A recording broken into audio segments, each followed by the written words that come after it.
जी, कृतिभूमि news में आपका स्वागत है। जैसे आप विधानसभा का चुनाव 2024 आने वाला है, कैसे देखते हैं, क्या क्या हल्के में समस्या देखने को मिलती है राठी साहब?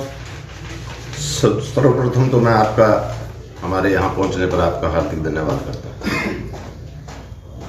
देखिए, जो 2024 का चुनाव होगा वो एक विजन पे और हमारे पूर्व मुख्यमंत्री आदरणीय चौधरी भूपेंद्र सिंह हुड्डा जी, जिन्होंने 2005 से 2014 तक पहले सरकार चलाई, बहुत ही हर वर्ग के कर्मचारी, व्यापारी, मजदूर, किसान, हर आदमी की पीड़ा को समझा और हर आदमी का हर जो समस्या थी उसको निवारण करने का कार्य किया। अब जो 2024 में चुनाव होगा, हमारे मुख्यमंत्री आदरणीय चौधरी भूपेंद्र सिंह हुड्डा जी के नेतृत्व में चुनाव लड़ा जाएगा और वो हर एक छोटी से बड़ी तक जो एक तकलीफ होती है, जो जनता से जुड़े मुद्दे होते हैं, जो किसान से जुड़े मुद्दे होते हैं, जो एक मजदूर से जुड़े मुद्दे होते हैं, व्यापारी से जुड़े मुद्दे होते हैं, कर्मचारी के जो एक सहूलियत की बात है, वो हर काम से वाकिफ है। बात करते हैं सबका साथ सबका विकास, ये नारा धरातल पर कितना साकार सिद्ध हुआ आपकी विधानसभा में? देखिए, ये सिर्फ नारा ही बन के रह गया, कोई विकास नहीं है। किसी एक काम के लिए भी आज अगर आप जाके आप फील्ड में जाते हो, हमारे यहाँ एक हमारी ड्रेन का एक पुल था, जो हमारी आज पेवे की रीढ़ है, पूरा पंजाब से उस पर आना आवागमन होता है, पंजाब और अम्बाड़ा जिले से आगे चंडीगढ़ निकल जाते हैं। कहा इन्होंने विकास तो ये बोला था, हर गांव में स्टेडियम बनेगा, हर गांव में हॉस्पिटल होगा, हर गांव में पक्की सड़क होगी, हर गांव में रास्ते होंगे। कहा निकल जाइए, पूरे हल्का पेवा में किसी गांव का कोई रास्ता पक्का नहीं, कोई सड़क पक्की नहीं, सभी सड़कें टूटी पड़ी हैं। और जो एक हॉस्पिटल था हमारे यहाँ, वो कोरोना काल में बना था, आज तक सिर्फ सफेद हत्थी बनाया खड़ा है उसकी बिल्डिंग, आज तक उस पर कोई बात करते हैं आपकी विधानसभा में जितने भी गांव आते हैं उनमें सभी में आपने निरीक्षण किया होगा, गांव में गए होंगे, गांव में एक समस्या देखने को मिलती है, सबसे बड़ी समस्या होती है पानी की निकासी। बहुत सारे विधायक आए, बहुत सारे मंत्री बनकर चले गए, आज तक पानी की निकासी का प्रबंध नहीं कर सके। गाँव की अगर पानी की निकासी नहीं होगी तो गाँव में कैसे विकास होगा? इस बारे में आपकी राय क्या है? बिल्कुल, आपकी बात 100% सही है। आज सभी गाँव में पानी की निकासी की समस्या बनी है, क्योंकि खुले में टुंडियाँ चलती रहती हैं और कोई उसकी तरफ ध्यान नहीं देता। आज हर गांव में ड्रेनेज के लिए एक जोड़ जिसकी खुदाई होनी चाहिए, और जो सरप्लस पानी हो वो जाके उस जोड़ में इकट्ठा हो गया, और कहीं अगर वहाँ की पंचायत थोड़ा सा ध्यान दे दिया जाए, उस पानी को खेती के लिए भी यूज कर सकते हैं। तो सर्वप्रथम इसकी तरफ ध्यान दिया जाएगा, जब कांग्रेस की सरकार बनेगी इस पर विशेष ध्यान देकर इस पानी को भी यूटिलाइज किया जाएगा। नशे को लेकर आप क्या कहना चाहेंगे? ये भी बिल्कुल आपकी बात सही है। हमारे तो सीमा पंजाब से मिली ही है, लेकिन पंजाब उसका तो ये दोष देते हैं पंजाब को, मैं पंजाब से आता है, रोकना तो सरकार का फर्ज है। रही बात दूसरी, आपने नशे की बात की, पिछले रोज यमुनानगर में 17-18 आदमी बेचारे एक नकली शराब पी के उससे उनकी मौत हुई। 22-23 व्यक्ति मर चुके हैं। वो 22-23, सॉरी मैं उसको 17-18 बोला, 22-23 मर चुके हैं। इससे पहले पानीपत में भी एक कांड हुआ था। तो सरकार आज इस नशे के कारोबार को रोकने में नाकाम हुई है। और जो कोरोना काल में जब पूरा ये बैन था सभी चीजें, सोनीपत में करोड़ों रुपए का शराब घोटाला हुआ था, तो इस सरकार की नाक के नीचे वो घोटाला हुआ। इस सरकार ने आज तक भी ना तो उस वक्त कोई कार्रवाई की, न उस घोटाले को उजागर किया, और आज भी वो समस्या ज्यों की त्यों बनी है।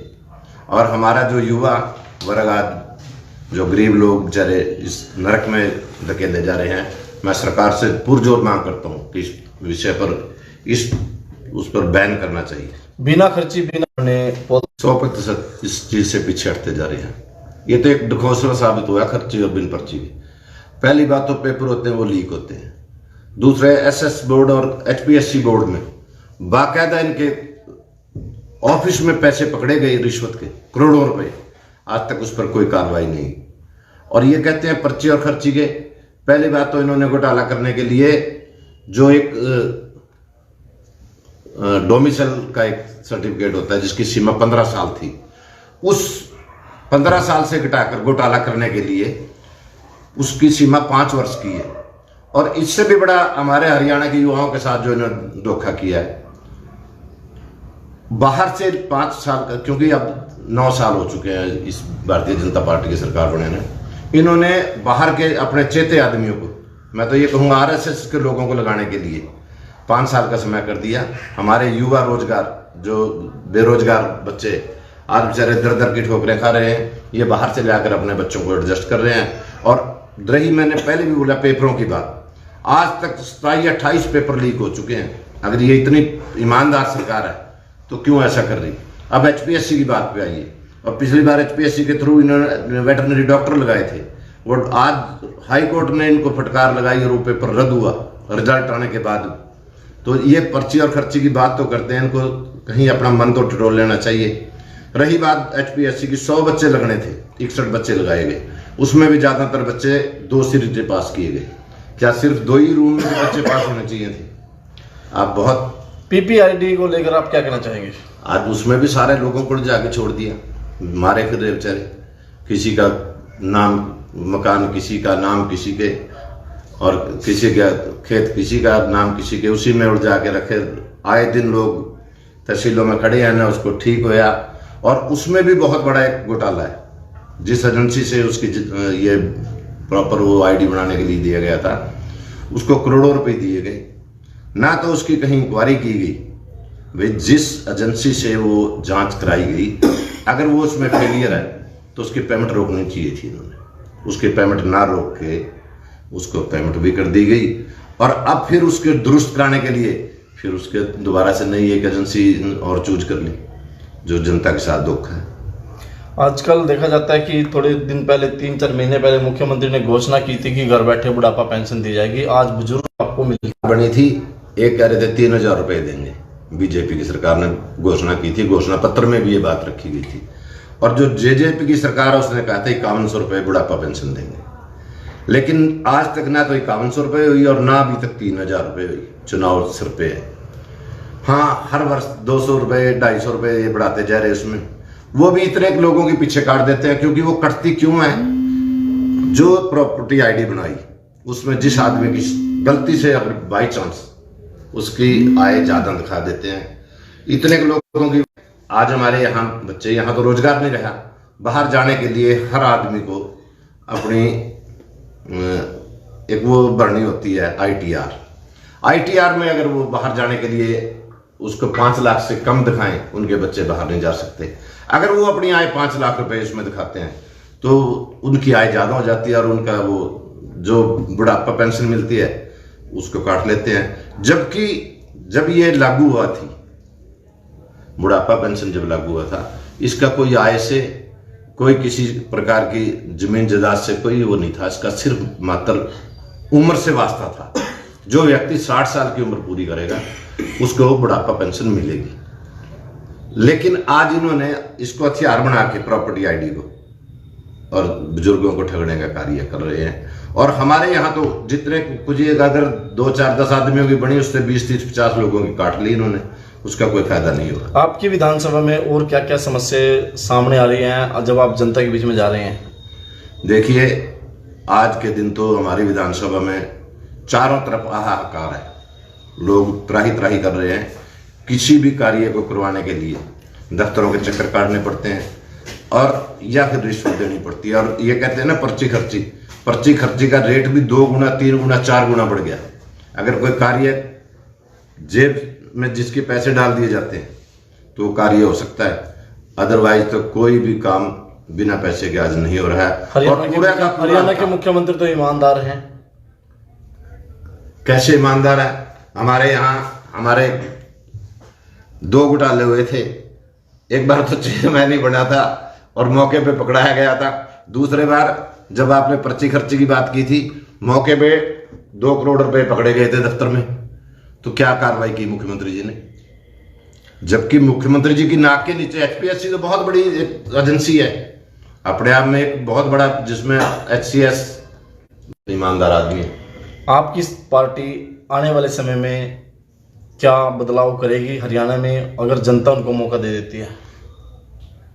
दे देती नहीं है। 100% जनता ने मौका देने का मन बना चुकी है कि चौधरी भूपेंद्र सिंह हुड्डा जी आने वाले मुख्यमंत्री होंगे।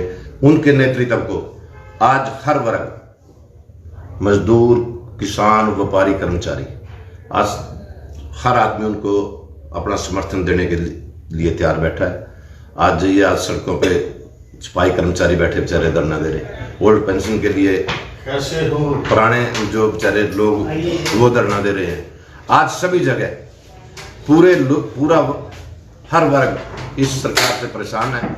आने वाली सरकार कांग्रेस पार्टी की सरकार बनेगी और चौधरी भूपेंद्र सिंह हुड्डा के नेतृत्व में जैसे पहले फसलों के रेट मिले थे, लोगों को रोजगार मिला था, उसी प्रकार से फसलों के रेट, सबसे ज्यादा गन्ने का रेट था, अब इसने 10 रुपए बढ़ाया।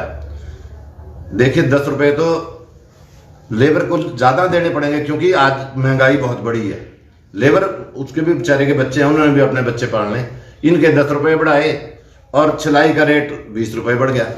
तो गन्ने का रेट और फसलों के दाम, जिस प्रकार से पहले एमएसपी की गारंटी आदरणीय चौधरी भूपेंद्र सिंह हुड्डा ने बार बार कहते हैं, भाई हर चीज पे नकेल कसी जाएगी और जो किसानों की फसल होगी, व्यापारियों का जो एक व्यापार होगा और मजदूरों को मजदूरी और कर्मचारियों की उनकी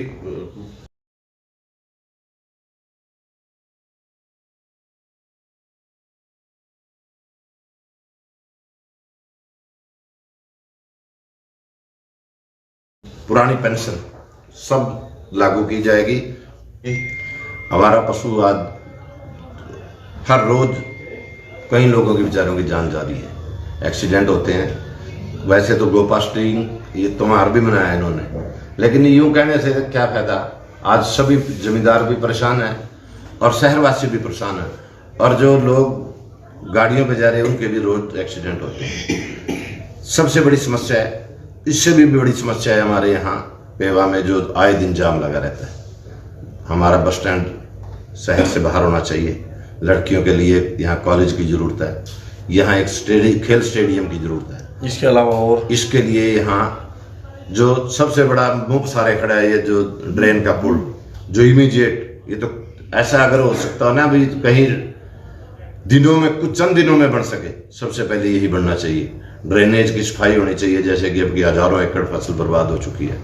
तो मैं तो कहता हूँ इस सरकार से भी इसकी तरफ ध्यान दिया जाए और बुजुर्गों के लिए, बच्चों के लिए एक पार्क की जरूरत है पेवा में। पेवा में सबसे बड़ी समस्या एक अनाज मंडी भी है जो बहुत छोटी पड़ चुकी है और ये मंडी कम से कम 200 एकड़ में बाईपास से बाहर ये मंडी बननी चाहिए। गांव में ऐसी कौन सी समस्या आपको लगती है जो उसका हल होना चाहिए और हल हो नहीं पा रहा है, उनके लिए बस विधानसभा में बेटियों के लिए क्या होना चाहिए? देखिए, यूं तो ये सरकार भी कहा थी बेटी बचाओ और बेटी पढ़ाओ, नारा तो इसने भी दिया था, लेकिन बेटियां बेचारी जो सक्षम थी, मेडल लाती थी, इन्होंने उनके साथ भी दुर्व्यवहार करने का कार्य किया। लेकिन मैं अपने हल्के की बात करूं, हमारे हल्के में वास्तव में समस्या है। हमारे कॉलेज हैं जो दूर पड़ते हैं। वारमाजरा में एक कॉलेज है, जयराम आश्रम के द्वारा बनाया गया। सिर्फ गवर्नमेंट की बसें लगी हैं या कुछ प्राइवेट बसें हैं, जिनमें बेचारे वहाँ जाने के लिए उन्होंने बहुत समस्या आती है। गांव से जो बच्चियाँ आती हैं उनके लिए भी बहुत समस्या है। इनके लिए स्पेशल कोई बस का अरेंज किया जाए ताकि अपनी पढ़ाई को रेगुलर रख सकें। जो हमें समस्या आपके संज्ञान में रखी है, ये एक विधायक का फर्ज बनता है। विधायक इस अपनी जो हल्के की समस्याओं से पल्ला झाड़ते हुए नजर आते हैं, इस बारे में आपकी राय क्या है? देखिए, तो मैं तो ये कहूँगा पेवे की बदकिस्मती है। उसने आज तक भी जब आया चुनाव लड़ा तब भी नहीं पता था और आज भी नहीं पता उसने भाई हमारे पेवे की क्या समस्या है। वो तो एक सुरमा के रूप में आया और सुरमा बढ़ के रह गया। हमारे पेवा को एक लोकल जो पेवे की दिनचर्या के बारे में, लोगों के बारे में, जो पेवे की एक नेसेसिटी है, जो उसको जानता है, वो यहाँ से एमएलए नियुक्त होना चाहिए। जनता अब की बार इस फिराक में भी बैठी है, इंतजार कर रही है अभी कब वो मौका मिले और कब इस बीजेपी की सरकार को चलता करे।